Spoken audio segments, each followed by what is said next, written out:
Thanks for staying with us. So on the show today, we'll be discussing the recent horrific train attack in Kaduna State.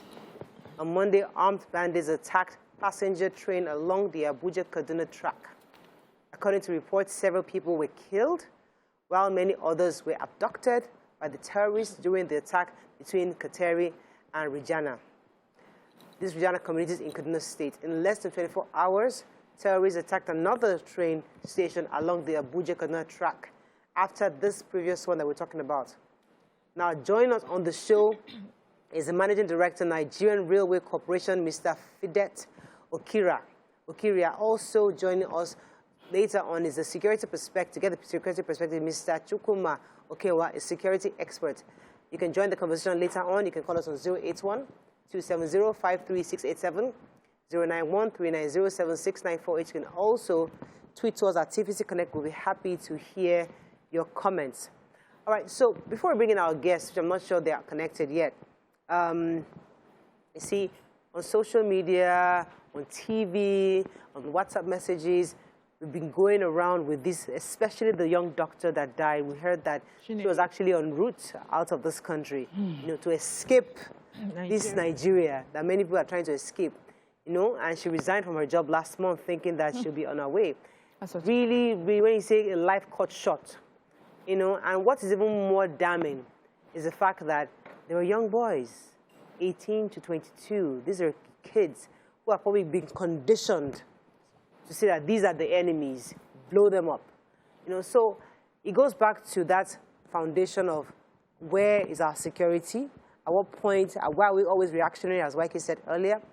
Why don't we just always know how to ensure the safety of lives of our people? And that's the conversation before we bring in our experts to talk to us. Waike, you want to start?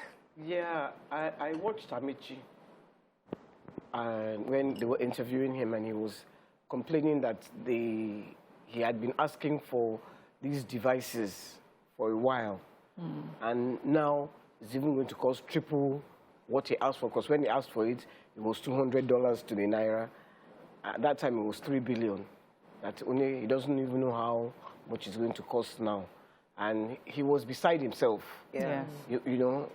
When he was talking, and it was obvious that he was not happy. This could have been avoided if we had a government that was visionary. That's on one side, that's government. Then I want to talk about us. That girl tweeted that she had been shot. And then this person... A clown. So many of them. There were many. There were many. Really? But this one, she has blocked her Twitter, or he has blocked his Twitter handle now. And he said, Oniro Oshi. And I'm like, his name is Ariola, or her name, Ifoma Nagi Awokoya. Why? How does he or she feel now? Ariola sounds like a female name to me. But how do we do that to ourselves?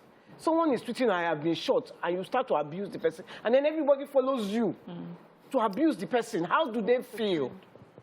Mikey, we'll come to this issue because it's beyond that. Everybody gets what's the word? What's that? The trolls. We get it all the time. You've been trolled several times. You say something, and people just twist it and just go back, so I don't see it. So the thing is, we'll come to this issue a bit. I mean, that is a second issue which we'll discuss. But let's talk a bit about the insecurity. The fact that the president spoke, and the same rhetoric. We must reinforce this marching order. God bless you. Marching always. If I type marching order, it will come out a million times. It will come between 2015 and now. Every other day. I'm telling you. From the beginning of this year to yes, marching order. Come on. They're always giving marching orders. Mariam, it seems like there are people who are deliberate in taking us. So if we take one step forward, they take up 7 steps backwards. And unfortunately for us, the presidency does not have the willpower, the political will to deal with these people decisively. It's not about give them marching order, anybody you see with AK-47, raise them down. I thought we had Tucano jets that we spent how much to get? And the clause at the time we got it was, they have not been prescribed. You cannot just, because of international best practices, as they mentioned, it will be against humanitarian rights, and you cannot violate the human rights of the people and all that. They have been prescribed. What has happened to the Tucano jets? Why haven't they fished out these terrorists? If you go to those villages, these people know where these people are. They can tell you they are in this village, they've sacked this village, they are camping in this place. Why can't our government take that political will, go there and raise these people down? We don't have that. No. We keep treating them with kid gloves. Today, they will destroy this gadget. Tomorrow, they will destroy this infrastructure. Next tomorrow, we spent money, borrowed money. The government is in debt, serious debt, across board, to ensure that we have this infrastructure. The base of this administration is on infrastructure. They say we are doing infrastructure, we are doing infrastructure. Now, after doing the infrastructure, these hoodlums will come out from wherever and destroy it. Right. And we go back to square one. Yeah. So it's not about matching order. We don't want to hear that. We want to see action. Okay. All right, let me get your initial. Maybe you want to talk. Just, I listen to journalists hang out almost every day. Babatide, Otitoju, he knows the names of the terrorists. Oh. He will tell you to Raji, he calls their names. Oh. If Otitoju knows their names, what is government doing? Oh. Okay. Let me go. I have to go on a break. When we come back, I'll get your initial thoughts when we come back. Stay with us. We'll be right back.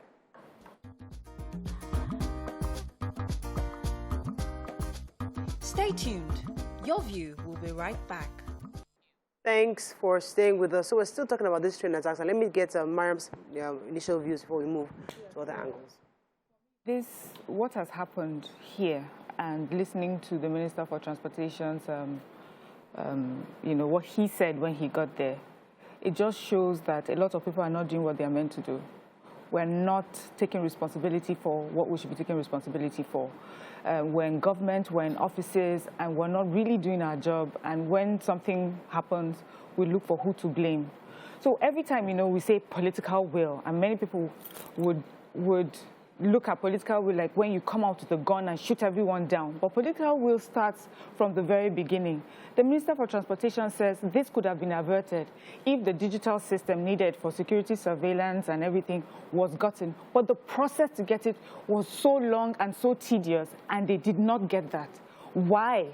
When we're a country that's dealing with insecurity issues, that when we're asking for what is needed, the apparatus for security to make somewhere more secure, why would it take longer than normal? There was a time we had a conversation with, one of our friends who used to be governor, and he said that there was a time that Lagos State had needed, there was constant armed robbery in Lagos State, and he sat down with the police and said, what do we need? And they said, do you know that we don't really have enough guns or things like that? They needed more arms and ammunition, more cars. And even though they had the approval to get it, when it got to the port, there was supposed to be a long bureaucratic process of getting it to him. He had to find ways, to get the president at the time to help him get this thing. So when it seems that the different sectors of the government are acting independent and away from each other, it does not make sense.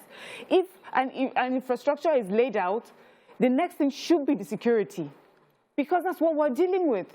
If you build a school now in the remotest villages in Nigeria, nobody will go there until they are sure that there's security. That should be like the very next thing. And then we have attacks on this rail. This is not the first time the attacks have happened on the rail. Why would it be that after that first attack, we have not upgraded our security? So the reason things are not working out is because people who are meant to do their job, people who are meant to show up, sign that memo, approval. Sign that approval, make sure that the equipment, whatever is needed to move from point A to point B is moved. Don't just sit in your office, show up when you want, and then make life so difficult for everyone. Because what happens is that it accumulates, it builds up, and something like this.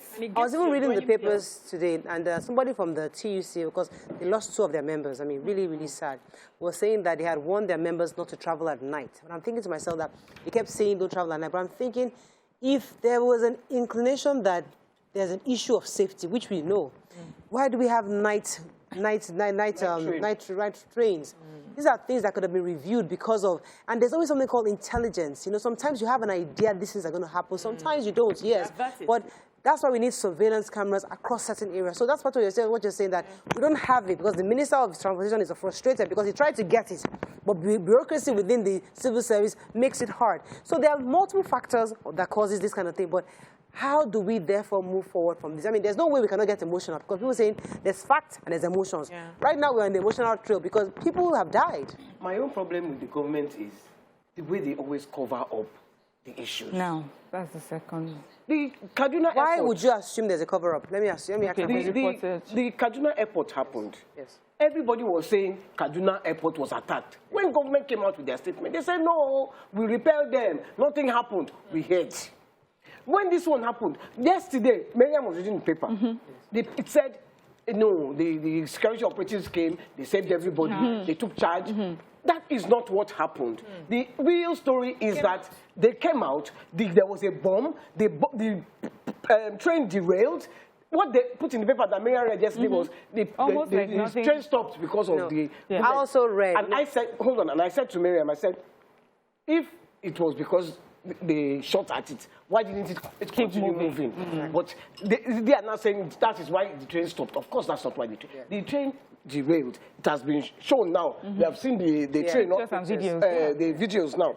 The train was... Is it possible that some people speak before they're supposed to speak? Is it possible that... Because right now, I don't think we got an official statement, really. These are just reports that came from the newspapers. I'm not sure if we got an official statement from the actual officials or people with the right channels. Sometimes when we see these things in the papers, doesn't mean... It could be reports based on somebody's account, somebody did. Because I even read somewhere in the papers, even yesterday, that there's no internet access in that area. So we're not even sure the fatalities, but we're still... at the time of the reports, we didn't have access. So I'm just saying there's a possibility. Let us also look at both sides.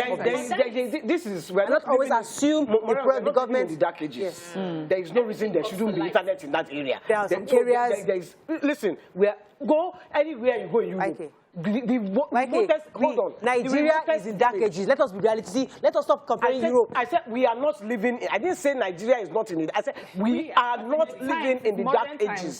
So there is no reason, if you have a good government, that there is no internet access, where you have, where you have a train with people's lives at stake.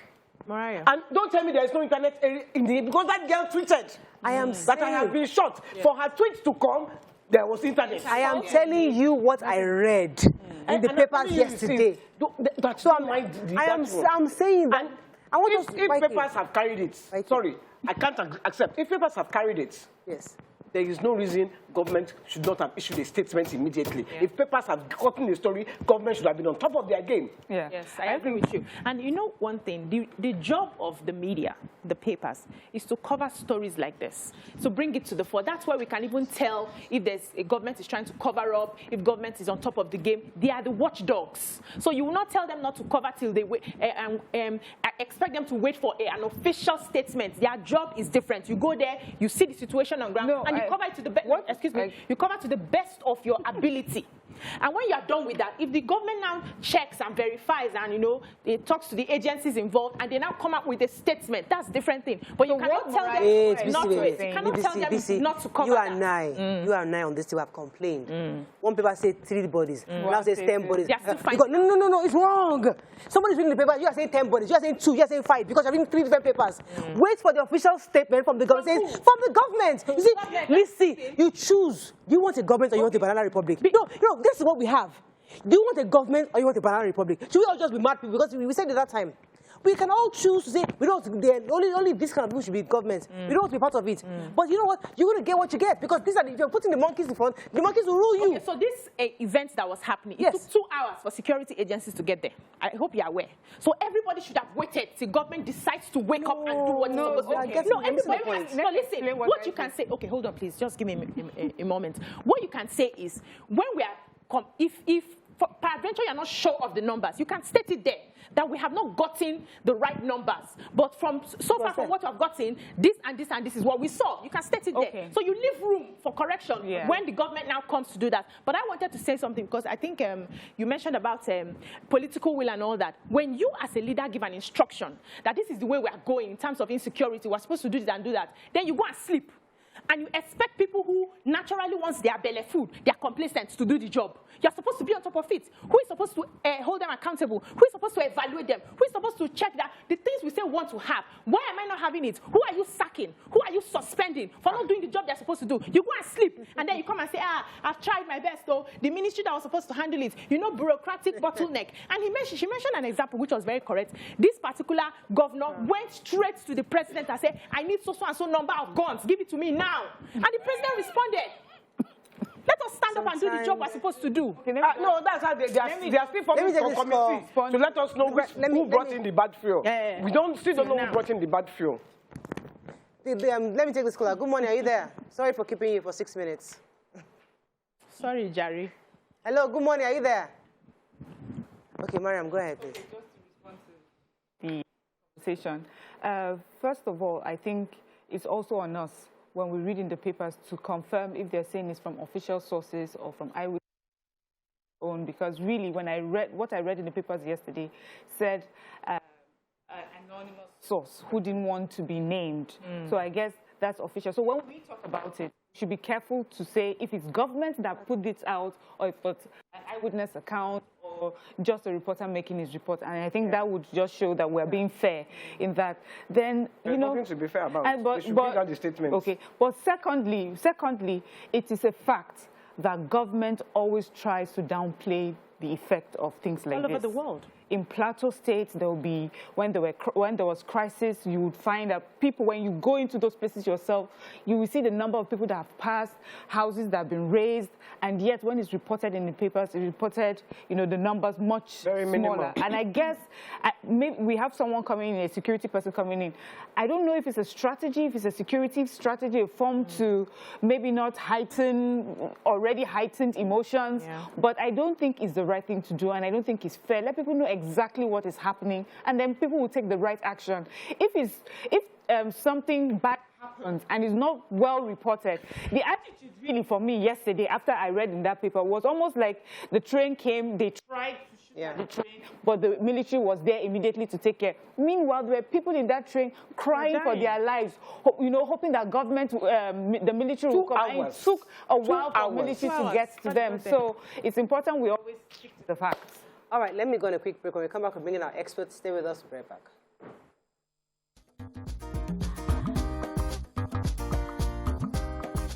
Stay tuned. Your view will be right back. Thanks for staying with us. So joining the conversation is a security expert, Mr. Chukwuma Okewa. Welcome to the show, sir. Yeah, thank you so much. Thank you for joining us. So everybody, as I said, the whole nation is in mourning over the attacks that happened and even angry the fact that these are infrastructural investments that were barely new. What are your thoughts on these attacks, and what do you think the government could have done to prevent this from happening? Honestly, the issue of security in Nigeria has been more of reactive rather than proactive. You cannot protect what you don't value. Oftentimes, I want to ask, how much does their life really worth to the Nigerian government? Why is it that our leaders cannot think, even after successive attacks, on how to forestall the reoccurrence of such things? And we see a repetition of that every now and then, just within 24 hours. Who would believe that? Is it that there is not a complete collapse of intelligence in the nation? You have the intelligence organizations, you have the DSS is there, you have the intelligence division of the Nigerian police force, you have the Defense Intelligence Agency, and of course the essence of security would of course be to find out the likelihood of things that will breach security, relate and network with the sister agencies, and stop the possibility of that happening. But unfortunately, all we keep hearing is, we do that, we make the same mistake, and then another one happened, it's all over in the news again. It ought not to be reactive, but proactive. You heard the Minister for Transportation said, he said that he had tried to make sure that there was like a security apparatus around there for the bureaucracy.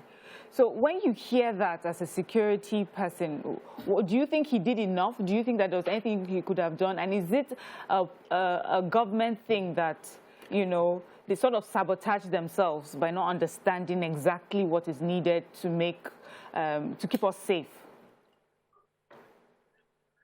Honestly, like from the body language of the government, you can tell that the government has not always done enough in trying to stop the chances of anything happening bad to the citizens. You know, you sometimes may wonder, could it be because all of the time they go with their private jet, fly on the air, they don't actually understand what the person that is out there on the street is facing. And I'm talking to you right now from the airport, and the whole of the place is flooded, and I was interacting with a lady and say, not minding that the cost was reviewed. Why is it that the number keep increasing? And you guess what she told me? She said the truth of the matter is that the costs, maybe like paying extra for the flight, it's more cost effective than paying a ransom. And that made a whole lot of sense. So she told me that even though it's not really comfortable for her to go and fly, but she have no option because anything could happen to you on the way. So I think the government can do a whole lot to see how to tackle this. But from the body language of the government, I bet if political interferences is not actually stopping the chances of citizens having a secured nation. Sir, please, I want you to help us understand how we can better deal with these terrorists, especially when we hear things like that they are foreigners, when we hear that they are foreigners, and we understand how porous our borders, are. And some persons, some eyewitnesses there said they were speaking, a language that clearly showed they were not from here. As a security expert, what do you think the government can begin to do to stop these people from coming into the country? So we have two issues on our hands. We have bandits and hoodlums that are Nigerians on one hand, trying to sabotage us and our infrastructure. We now have foreigners again coming to do almost the same thing.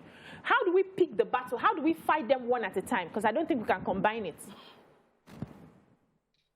It is very important to know that whether it is foreigners or whether it's the citizens, does it really make any difference? No. That despite the fact we have a security architecture in the country, you could actually break through the security to attack citizens and nothing happens. Not before, not during, not after. Because we've gone to a point in the country that people just do things and they go scot-free. Security, it's like in three dimensions.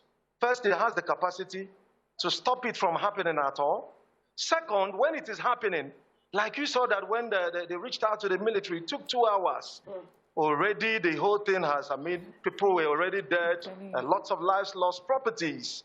So during, we need to rejig our structure to be able to respond in real time to security crisis. But if the first two that I mentioned doesn't happen, maybe forestalling or attacking it while it is happening, then what of after? How many persons that commit these heinous crimes have actually been brought to book as long as the country is concerned? Are we now lawless as a nation? I beg to differ on that. I think we should be able to strengthen our structure, get it right in these three dimensions, because it is very, very important. And most importantly, also if we've actually estimated that border is porous, then what do we do about that? Just to leave it to keep being porous and blaming foreigners? No, we need to do a lot in that area. And then Mr. President also spoke about community policing. That is the smart way to go. The citizens must be involved in issues of security. They should be able to network with the security agencies. But interestingly, what about in a case like this, when citizens reported to the security agencies, but the response was not in real time? That also frustrates the very essence of community policing. All right. One of my major rows is the fact that many of these is we can't predict where these kind of things will happen. Tomorrow it could be planes, it could be on the road, it could be on the sea. Any terrorists can take up anywhere. But the issue is, where are they getting these explosives from? Where are they getting? Where are they getting food supply from? The source. Do you think, as a security expert, what can the government do to find the source? Because these people eat every day, I'm sure. These equipment they get is not manufactured in the forest. They are bringing in somewhere, from somewhere. Well, how are these people getting these supplies? I don't think the government has been able to even trace or track how this is getting to these people in the forests. Okay, so when you look at the sophistication of these arms, one thing you can clearly tell is the source of the arms. Every gun has its code, and the code on it reflects where it's coming from, like some of these weapons. There are also some of it that tells the source, the nation where it is coming from. And so we should be able to, like, be sure that we are not shooting ourselves on the leg. We have custom officers. Oftentimes we've seen them like try to like trap down rice, other contraband goods. How is it we've come to a point that we are not just facing the issue of light weapons, but heavy ones that even sometimes may not be at the disposal of some of our security agencies. So a whole lot needs to be done, especially in a nation where it is not easy, like where you have loose gun policies to maybe get into the shop and buy gun like phone. I mean, Nigeria is not such a nation, right? So we should be able to talk to ourselves. I mean, we must be able to understudy the Japan model of gun control, which is very similar with that of Nigeria. But Japan is not having this level of terrorism. They are not having this level of security breach. They are not having these levels of betrayers. Because, of course, they have made their gun control quite regulatory, and that's what Nigeria have done as a nation. How come illegal possession of arms, which is a felon in Nigeria, has become something that many persons can lay hold of arms and nothing is happening? So I think a whole lot needs to be done about that. The security agencies must, at this point, sit down and talk to themselves, the security chiefs, because something is not just happening right. All right. I can tell you, when non-state actors act with this level of boldness, even sometimes attacking security formations, security facilities. Don't forget, the target is not just on the citizens, but we've seen like that effrontery to confront not just the police formations, but military formations. That shows there is something we are not getting right. There is something we are not just telling ourselves about in this country, as long as the issue of security. Thank you very much, sir. Look at the body language of Mr. President, he must need to talk to the nation. Right. Thank you. Okay. No, you just surprised me. You said the security agencies need to talk to themselves. What are they going to say to themselves? Don't you think it should be action, not talking? We have been talking for the past how many years? By now, the talking should have stopped and it should be action.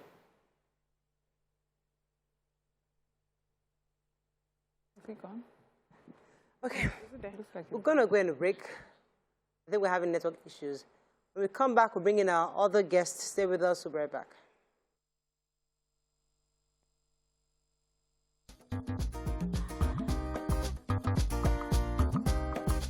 Stay tuned. Your view will be right back. Joining us now is the Managing Director of the Nigerian Railway Corporation, Mr. Fidet Okiria. Good morning, Mr. Fidet Okiria. Thanks for joining us. Thank you for joining us. Yes. Thank you. Yeah. So, as we were saying earlier, I wanted to see if you have any updates from us. So, the paper said we have 8 casualties, 41 injured. We're not sure how many cars of the train actually have been damaged. We're not sure how many have been kidnapped. Do you have any updated figures so far this moment? So we cannot confirm how many have been kidnapped. What we are doing is we have set up a phone call center. Those who know that there are people boarded the plane to give what it's called. However, we have gone beyond that. We are now calling out based on the record we have on our manifest, calling them on the various numbers.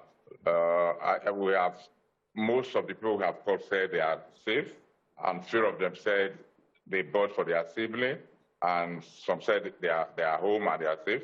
Some said they have not heard from them. So we are noting them so that we can know how many people that are not had contact with. We are still working on that. A team is working on that from NROC.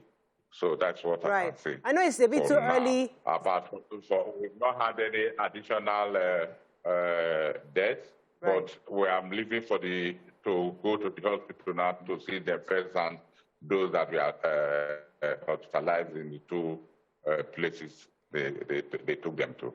I know it's a bit like the update we have about the rolling stock. We have 12 coaches derailed. Yeah. They derailed no longer on the track, and one locomotive no longer on the track.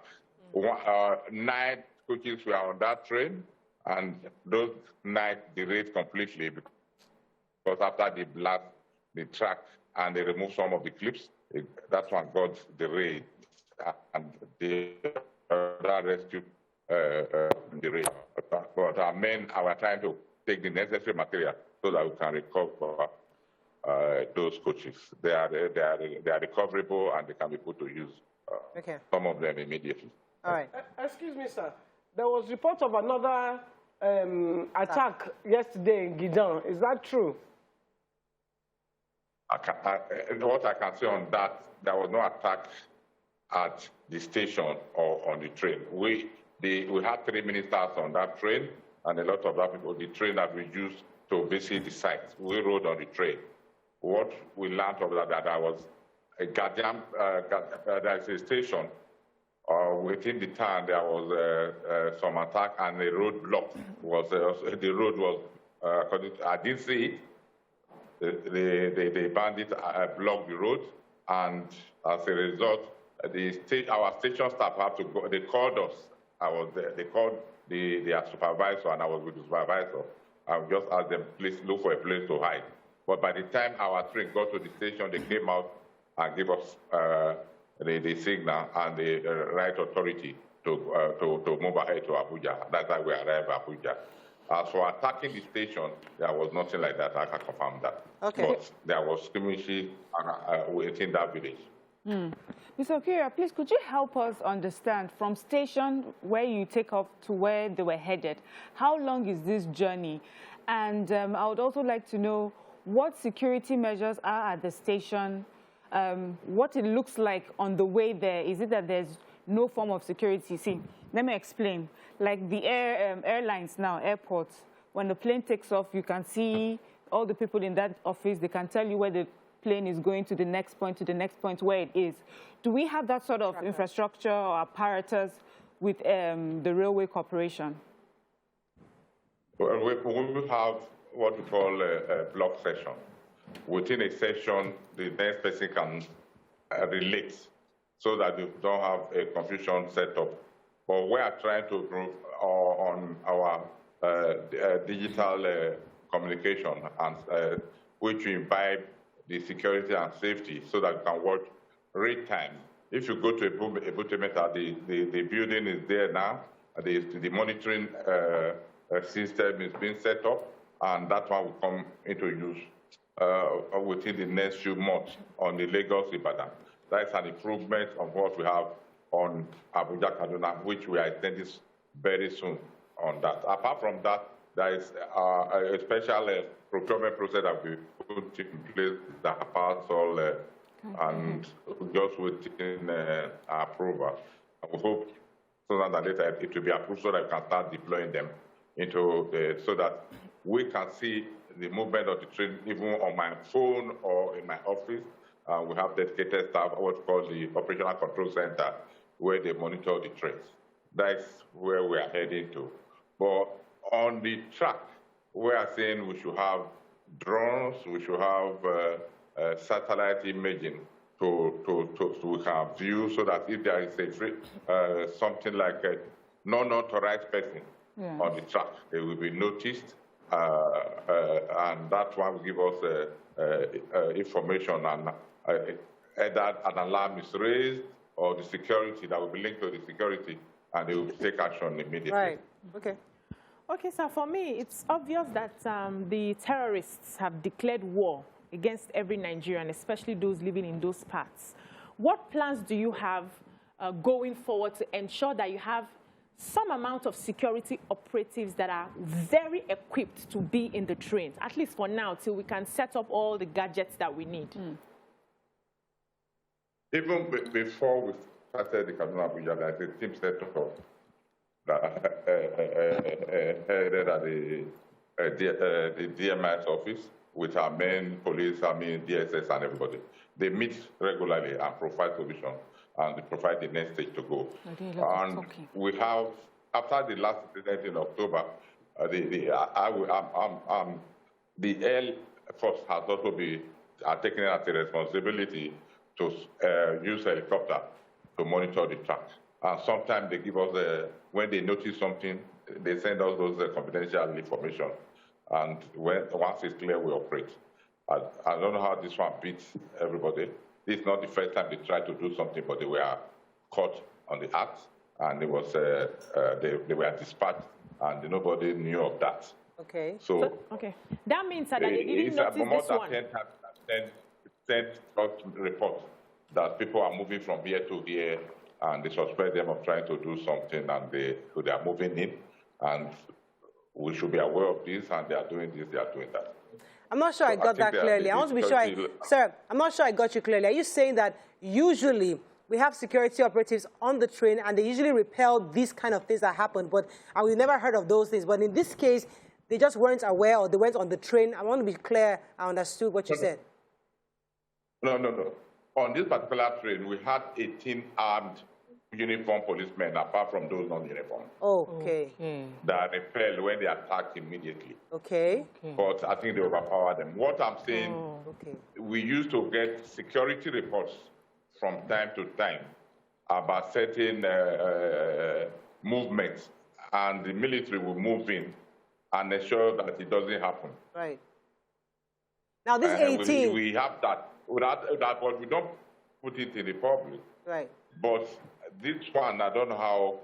So these 18, were they part of the fatalities, or what have they said so far about what happened? Have they given us feedback on what happened exactly? Who? These 18 men that were on the train, 18 armed men. Yeah, we are talking to them. They were moving and they had a blast, and the train was... It got derailed, and there was no movement, and they are going shooting both entire the train. They started shooting, and they also tried to repair them. They fought for a very long time before I think their bullets got exhausted, and that's what happened. Okay. So there's no argument about that. So just so that we are sure, could you confirm? Just so that we're sure. 8 fatalities and 41 injured, correct? According to the papers. Is that correct? What we have is 8 and 41 in various hospitals. Today, I will confirm that when I go to Kaduna. Okay. The minister and myself are going to Kaduna to see things firsthand. Okay. For ourselves. We have been to site to know what has happened there. We know how many coaches have been affected. We know how the track has been affected, and we know how long it will take us to recover back. That I'm sure.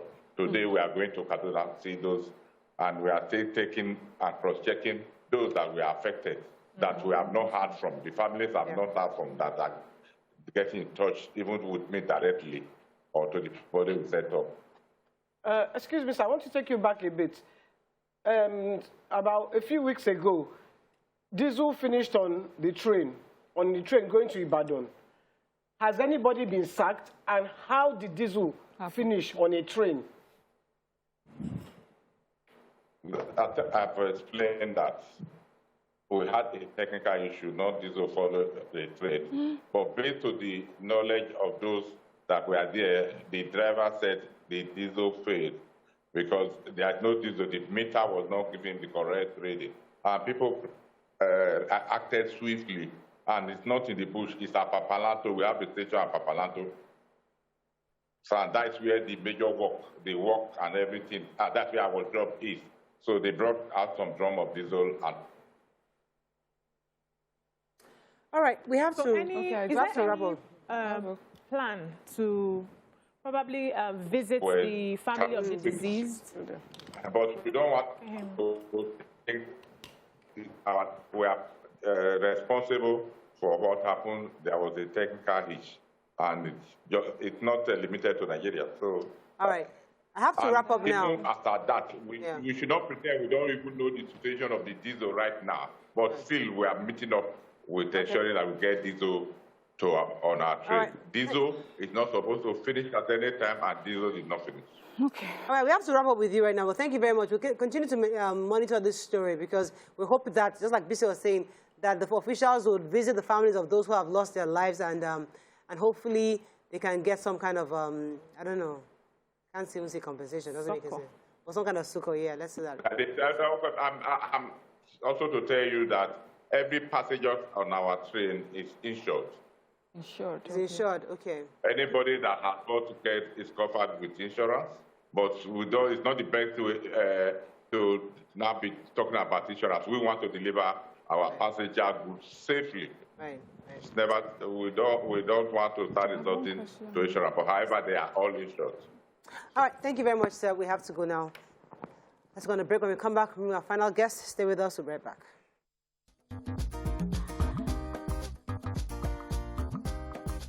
Stay tuned. Your View will be right back.